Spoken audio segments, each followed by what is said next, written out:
Voice of America Washington से आलमी खबरों के साथ मैं हूं आयशा तंजीम। मिस्र के गुज़िश्ता बरस बेतरफ किए गए साबिक सदर मोहम्मद मुर्सी को आज एक शीशे के पिंजरे में अदालत में पेश किया गया। इस पिंजरे से आवाज़ बाहर नहीं निकल सकती थी और माइक्रोफोन का कंट्रोल जजों के हाथ में था।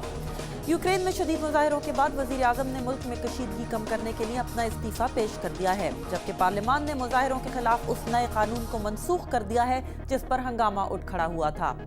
अक़वाम मुत्तहिदा के साबिक सेक्रेटरी जनरल कोफी अन्नान और जनूबी अफ्रीका के नोबल इनाम याफ्ता डेज़मंड टूटू समेत साबिक आलमी रहनुमाओं के एक गिरोह ने ईरान के सदर हसन रूहानी से मुलाकात की है।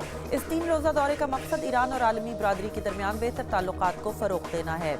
और अमरीकी अखबार द न्यूयॉर्क टाइम्स के मुताबिक अमरीकी और बरतानवी एजेंसियां एंग्री बर्ड्स या गूगल मैप्स जैसे स्मार्टफोन्स की मकबूल ऐप्स के जरिए लोगों के बारे में मालूमात जमा कर रही हैं। ये थी आलमी खबरें VOA से।